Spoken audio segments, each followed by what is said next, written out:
Hello hi everyone నమస్తే నేను మీ జ్యోతి welcome to my channel. ఈరోజు మన కిచెన్లో వచ్చేసరికి సింపుల్ టేస్టీ జస్ట్ 10 మినిట్స్లో చేసుకునే స్వీట్ రెసిపీ అండి. ఇలా చేసి పెడితే చాలా స్వీట్గా స్మూత్గా టేస్ట్ కూడా అదిరిపోతుంది. ఎలా చేస్తానో చూపిస్తాను రండి. ముందుగా స్టవ్ ఆన్ చేసి గిన్నె పెట్టేసి 1 కప్పు పాలు వేసుకోవాలండి. పాలు వేడెక్కేలోపు మనం వేరే ప్రాసెస్ చూసుకుందామండి. ఒక గిన్నె తీసుకొని 2 టేబుల్ స్పూన్ కస్టర్డ్ పౌడర్ తీసుకోండి. కస్టర్డ్ పౌడర్ లేకపోతే కార్న్ఫ్లోర్ అని తీసుకోవచ్చండి, పర్వాలేదు. ఉండలు లేకుండా కొంచెం కొంచెం పాలు వేసుకుంటూ కలుపుకోండి. స్పూన్తో చిన్న చిన్నగా కలిపితే ఉండలన్నీ మంచిగా అయిపోతాయండి. వాటర్ లాగా పాలు వేసాం కదా, చాలా థిక్గా వచ్చేస్తుంది. చూసారు కదా ఎంత థిక్గా వచ్చిందో. అది పక్కన పెట్టేసి మనం ఆల్మోస్ట్ పాలు కాగే ఉంటాయి. చూసారు కదా పాలు పొంగుతున్నాయి. ఒకసారి అట్లా కదిలిచ్చి మళ్ళీ పాలు పచ్చివాసన పోవాలి కదండి, మంచిగా కుక్ చేసుకోవాలి. ఒక 5 మినిట్స్లే పాలు ఊకనే కాగిపోతాయిలేండి. కొంచెం పాలు బాగా మరిగిన తర్వాత మనం ముందే కస్టర్డ్ పౌడర్ నానపెట్టుకున్నాం కదండి, కస్టర్డ్ పౌడర్ వేసేసి గెంటతో అలా కలిపేద్దామండి. లో ఫ్లేమ్లో కుక్ చేయండి, ఎందుకంటే కస్టర్డ్ పౌడర్ వేసాం కదా, బాగా థిక్గా వచ్చేస్తుంది. కస్టర్డ్ పౌడర్ వేసిన తర్వాత చాలా థిక్గా వచ్చేస్తుందండి. ఆల్మోస్ట్ దగ్గరకు వచ్చేసింది అంతా. ఇంక ఇప్పుడు మనం 1 కప్పు షుగర్ వేసుకోవాలండి. నేనైతే చిన్న 1 కప్పు షుగర్ తీసుకున్నాను. షుగర్ వేసేసి అట్లా గెంటతో ఒకసారి కలిపేస్తే ఇంకా ఆల్మోస్ట్ కుక్ అయిపోయినట్టేనండి. షుగర్ బాగా కరిగిపోవాలి కదండి, ఆ పాల మిల్క్లో ఫ్లేవరు స్మెల్ అయితే భలే వస్తుందండి. కస్టర్డ్ పౌడర్ అన్నీ వేసాం కదా. ఇంకా కొంచెం యాలకులు పొడి వేసుకోండి. నా దగ్గర అయితే యాలకుల పొడి లేదు, నేనైతే 2 యాలక్కాయలు దంచి వేసానండి. యాలక్కాయలు వేసి అట్లా కలిపేసి ఒక 5 నిమిషాలు అలా ఉంచి స్టవ్ ఆఫ్ చేసుకోవాలండి. అదంతా పూర్తిగా చల్లారిపోవాలండి. ఇంకా చల్లారిపోయిన తర్వాత కొంచెం నేను డ్రై ఫ్రూట్స్ వేసానండి. డ్రై ఫ్రూట్స్ వేసేసి ఒకసారి అట్లా కలిపేసి పక్కన పెట్టేశాను. అంతలోకి మనం వేరే ప్రాసెస్ చూసుకోవాలండి. ఇది చల్లారుతుంది అప్పటికి. నేనైతే బ్రెడ్ ప్యాకెట్ తీసుకున్నానండి, మిల్క్ బ్రెడ్ తీసుకున్నానండి. అదైతే టేస్ట్ చాలా బాగుంటుంది కదా. ఇంకా 4-5 బ్రెడ్లను తీసుకొని సైడ్ అంతా గోల్డ్ కలర్ అంతా తీసేసానండి. శుభ్రంగా కట్ చేసుకోవాలి. 4 సైడ్లు కట్ చేసి పక్కన పెట్టేసుకోవాలండి. మధ్యలో చిన్న చిన్నగా కట్ చేసుకోవాలండి. చూసారు కదా, అట్లా సైడ్లు కట్ చేసిన తర్వాత ఇంక అట్లా మధ్యలో షాక్తో కట్ చేసుకున్నాం అనుకో, అట్లయితే సరిపోతుందండి.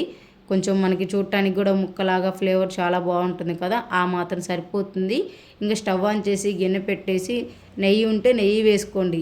నా దగ్గర అంత నెయ్యి లేదని నేనైతే ఆయిల్ వేసానండి. మనం ఫ్రై చేయాలి కదా బ్రెడ్ని. నేనైతే 100 గ్రామ్స్ ఆయిల్ వేసి లో ఫ్లేమ్లో, బ్రెడ్ ఊకిని కుక్ అయిపోతుంది కాబట్టి చాలా జాగ్రత్తగా చేసుకోవాలండి.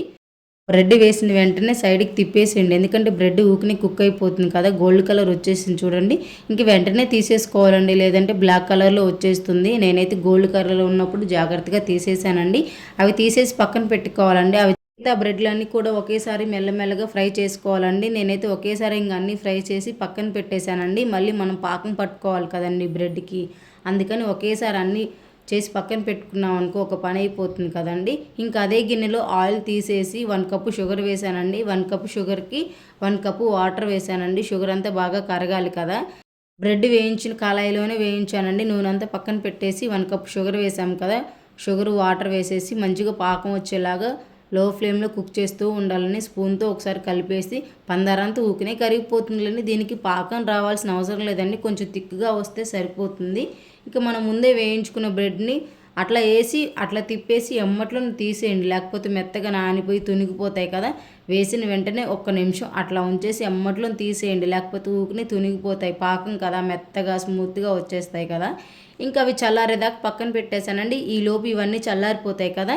ఇంకా నేనైతే గ్లాస్ గిన్నెని తీసుకోవచ్చు అండి. నా దగ్గర ప్లాస్టిక్ గిన్నె ఉంటే అది తీసుకున్నానండి. మెయిన్ చల్లారిన తర్వాత చేసుకోవాలండి ఈ ప్రాసెస్, మెయిన్ అది. వేడివేడిగా చేసుకోకూడదండి, అవన్నీ కూల్గా చల్లగా అవ్వాలి. మనం ముందే కస్టర్డ్ పౌడర్ మిల్క్ అవి పెట్టుకున్నాం కదండి, అవన్నీ గిన్నెలో వేసేసి ఇంకా బ్రెడ్ ముక్కలు కూడా వేయించుకున్నాం కదండి, అవి కొంచెం కొంచెం అలా పైపైన వేసేసి ఇంకా లాస్ట్లో డ్రై ఫ్రూట్స్ వేసానండి.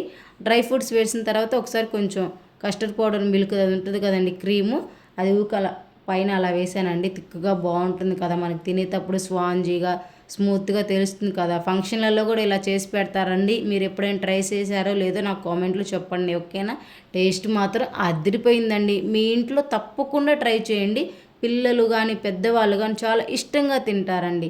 ఎవరైనా స్మూత్గా బ్రెడ్తో చేసాం కదండి, బ్రెడ్తో చేస్తే ఇష్టమే కదండి. సేమ్ బ్రెడ్ హల్వాలాగా కొంచెం ఆ ఫ్లేవర్ వస్తుంది కదా. నేనైతే ఎప్పుడెప్పుడు తిందామని వెయిటింగ్ అండి. కొంచెం సేపు అట్లా 10 నిమిషాలు ఫ్రిడ్జ్లో పెట్టానండి. ఫ్రిడ్జ్లో పెట్టిన తర్వాత తీసి బయటికి అదిగో ఒక గిన్నెలో వేసుకున్నానండి. చూడండి ఎంత స్మూత్గా చెంచాతో అట్లా పెట్టగానే ఎట్లా తునిగిపోతుందో. టేస్ట్ మాత్రం అదిరిపోయింది. మా వీడియో నచ్చితే లైక్ చేయండి, మా ఛానల్ని సబ్స్క్రైబ్ చేసుకోండి. Thank you so much watching my video.